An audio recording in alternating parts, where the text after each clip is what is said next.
Hey, what is up guys? GuitarRock here, welcome back to another Brown Dust 2 video. Alright, today's guide is going to be about pulling for weapons.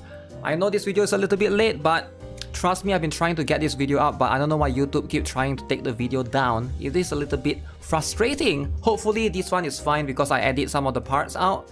So, let's talk about pulling for weapons, because I think this is a question that a lot of players ask me in this particular collaboration, right? And the collaboration is going away soon. Again, it's a little bit unfortunate. I'm supposed to get the video out 2 days ago, but YouTube has been taking the video down. I don't know why. Some of it maybe is a bit too much, but Brown Dust 2 is not YouTube friendly, right? So weapons. Is it worth it for you to pull for weapons? Now, there are going to be a couple of different strategy or advice that I recommend players to try to exercise before pulling for weapons, alright? Especially if you are new. Number one, you should only pull for weapons if you can max out the character. Alright, so let me explain what is that. So let's say you're trying to pull for this girl's weapon, right? The archer right here. So this is the collab character for the Goblin Slayer, right? You're trying to get her weapon, but your archer is like +2, right? +2, right?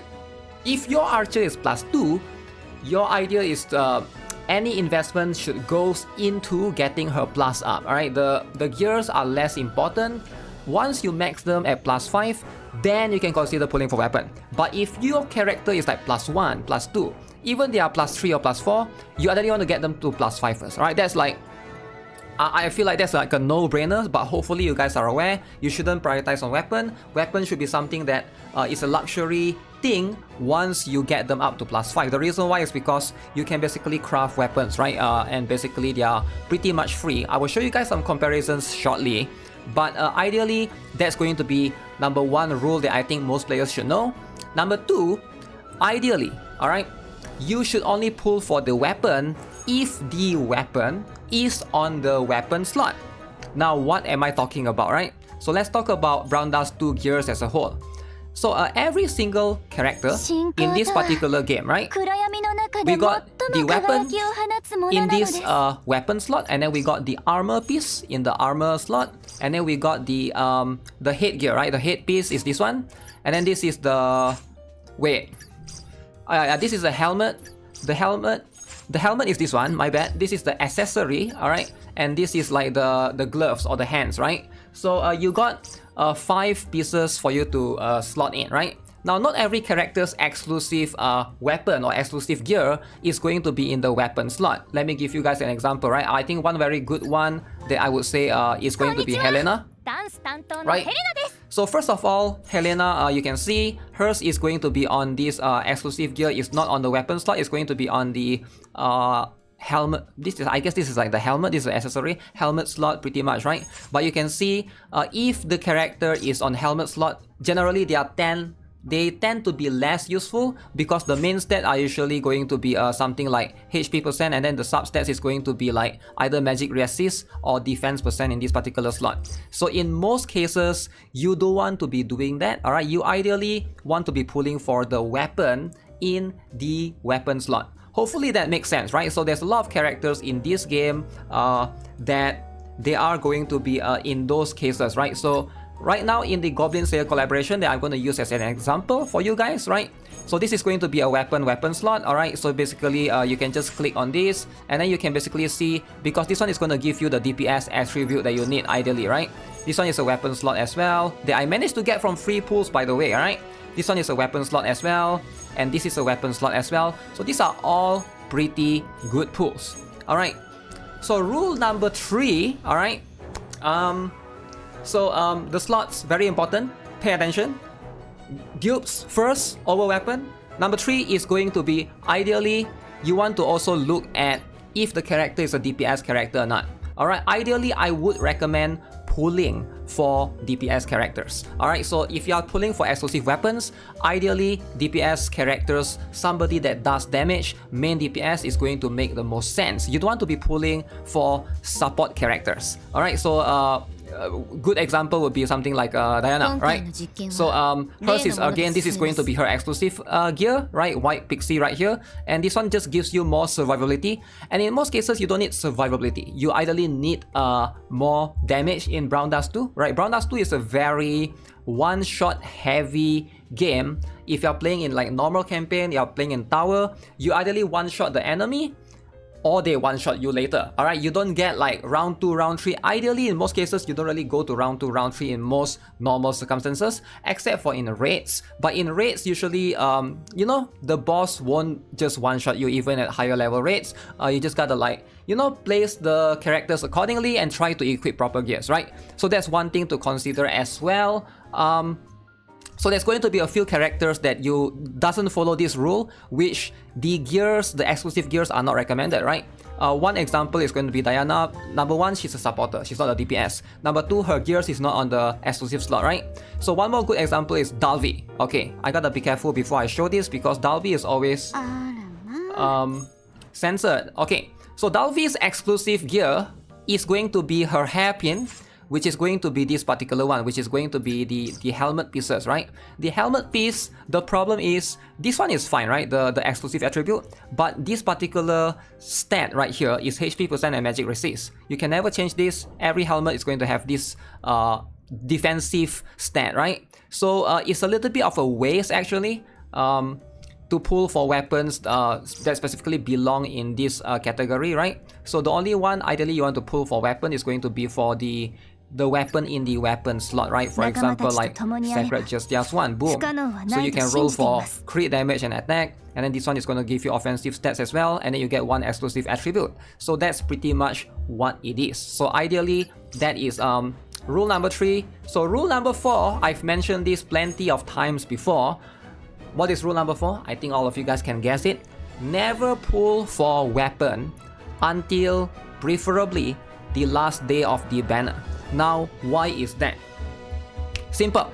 Okay, in any other games, if you guys play other gacha games like Honkai Star Rail or Zenless Zone Zero or Wuthering Waves, pulling for weapons on day 1 makes sense. If you... Okay, number 1, those games don't have daily free pulls, right? So I guess I'm comparing the wrong games in terms of the... I was trying to compare the systems in terms of the dupes, right? So in those games, the dupe systems exist for weapons. In this game, there's no dupe system for weapons. So we have free daily pulls every single day. So you want to benefit from the free daily pulls. As you can see, this particular weapon right here for the Goblin Slayer stuff for the Priestess, I got this 2 days ago, right? I got this 2 days ago because I use the free daily pulls every single day. And if I were to pull this on day 1, I could have gotten it later from free pulls. It's going to be wasted because there's nothing that you can do with weapon dupes. Character dupes matters in Brown Dust 2. Weapon dupes is useless, right? Because you get one more dupes. Number 1 is only that weapon only works for this particular character. Number 2, there's just what are you going to do with it, right? You can pretty much only just, you know, refine it and just scrap it for materials, right? That's pretty much what you can do. So it's a little bit of a waste. Ideally, the advice for most players is to always pull on last day, right? Because that's how you maximize the resources that you have. A lot of people always ask me, GuitarRock, how do you have so much gems? How do you have so much diamonds? Because you don't waste it, right? You take advantage of the system. So that's pretty much what it is. I would say those 4 rules are going to be generally what it is, right? So in terms of the general idea for pulling for exclusive weapon in Brown Dust 2, alright? Especially the one that I see a lot of people you know, like they actually make mistakes of is they try to pull for weapon, they are not in the weapon slot, alright? That's something that be very careful, right? I did give one example, which is Dalvi. Let's see any more that I can give examples of, right? Alright, one more example is going to be something like the exclusive attribute that you get, right? For example, this character right here, Leatrice, right? Let's look at the exclusive attribute. Hers exclusive attribute give crit rate percent. Alright, crit rate percent 15% right here, 14.99%. Crit rate percent is less desirable. Alright, there are some characters like hers, again, pretty decent example, is less needed. You ideally want to look for attack percent or crit damage. The reason why, if in case you guys are wondering or you might not be aware, when you play the endgame contents including guild raids or in Fiend Hunter, Fiend bosses, you are guaranteed crit. If you meet certain conditions, usually just stack like 3 chains or more, right? You are guaranteed crit most of the time. So you don't really need crit percent, right? Maybe in story, sure, right? But in most situations, crit damage or attack percent or flat attack is going to be what you are looking out for. So those are going to be the general rule, right? Ideally for these weapons, right? Now with that being said, let's talk about, do you really need to pull for weapon, right? Because ideally, I think as a free-to-play player, some of you guys who are watching this, or you're a low spender, right? How much damage increase do you actually get, right? So let me show you guys some examples, alright? Again, one that I can find a fair one in my inventory right now is going to be for Livia, alright? So this is going to be as fair as it gets, hopefully give you guys a perspective, right? So Livia, right now I have her exclusive weapon right here. So this is going to be of rating ABS. If you guys are not aware yet, the rating of the weapon, ideally this is going to indicate the percentage boost that you get, especially on this particular substats right here. I mean this particular one, right? So as you can see, so we got, like I mentioned, this one is pretty much going to be what you can roll, alright? If you guys are not aware yet, you can roll for this particular one, alright? The crit damage right here, you can basically roll using these refinement gears, alright? These things are very valuable, refining crystals, very precious, alright? You should be, don't waste those, right? Especially for a lot of characters. Ideally, I will go for crit damage for DPS characters. Most characters seems to, except for maybe like a few exceptions like Alec and Justia, because they do true damage, but those two, sure. Otherwise, most DPS characters, crit damage, and then go for attack. That's going to be what it is, right? As you can see, you can basically, if you got 2 crit damage, you try to lock, it gets super expensive to try to like reroll the chances, right? But every character will always have these 3 that can roll, and then there's 2 stats. 1 stat can be rolled, 1 stat cannot, right? In this case, I try to opt for the crit damage on the higher one, and you can see. Let's bring out the comparison right here. This is going to give me this stat. Again, I'm going to show you guys the gear again. So with the exclusive weapon, you're going to get 1 extra stat of line, right? 45% magic attack in this case. Now, is that actually super worth it? Do you absolutely need it? So let me find a weapon. I saw there's one earlier. So let me compare to this particular one. Now, this one is going to be very similar. Right, you can see I got crit damage times 3 as well. Again, same rating. This is a 4, right? Travel God's Friend 4, ABS. Alright. So magic attack 37, 62, 50%, 84%. So if I were to compare, right? 37, 62, 50%, 84%. Everything is the same.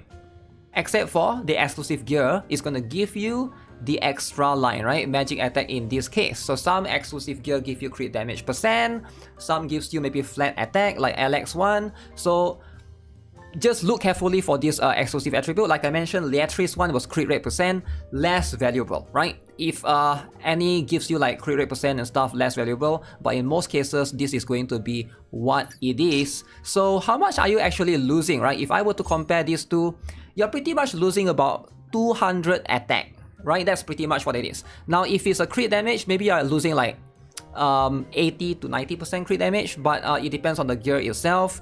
Now, do you absolutely need this particular stat, right? Extra stat? Yeah, it's nice to have, for sure. For sure, it's nice to have. But in most cases, if you're free to play, when you adjust your expectations, you're just trying to target, like, let's say, level 10 Fiend Hunter, or trying to do your guild raids, maybe like level 8 to level 9, I think you don't really need them, alright? Generally, you just don't really need them, but it's like nice to have the extras that sometimes can push you a little bit more in trying to tackle some of the end game contents, definitely. So all in all, generally, this is going to be dependent on you, alright, the viewer watching this. If you are an end game player, you're looking to improve your team overall, this 200 to 300 attack, this might be all you need to be able to beat the level 10 whatever next, you know, guild raids or Fiend Hunter. But for most general purpose, free to play, low spender, you know, like generally I wouldn't worry about it too much, right? If you cannot get exclusive gears, that's fine. Now, I also want to mention something that I think some people in chat or in the comment section is going to mention as well.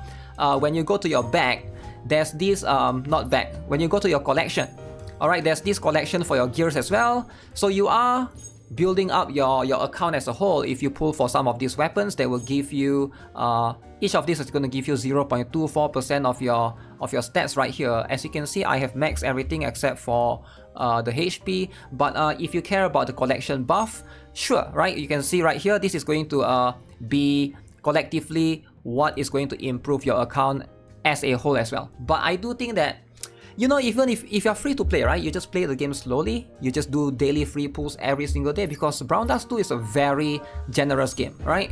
I've been playing this game for since launch, right? You just do free daily pulls every single day. You're gonna get weapon eventually. You're gonna get the weapon eventually. Now, there are going to be exception as well, which is the collab exclusive weapons like these particular ones, right? Should you be pulling for these weapons? That depends on you, right? Do you care about the exclusivity? Because at the end of the day, like I said, you probably don't really need it in most cases. Like, I've never seen, like, if you can, you have exclusive gear versus not having exclusive gear, like, you can't really beat the level 10 Fiend Hunter, which is the benchmark that I usually use. Unless you're trying to beat level 15, maybe that could be like much more achievable. But like I said, you know, for most, I would say 80 to 90% of the players. Oh, look at that, I just got something new. That's an SR gear for Livia, which I've never gotten before. Very, very interesting, right? Oh, look at that.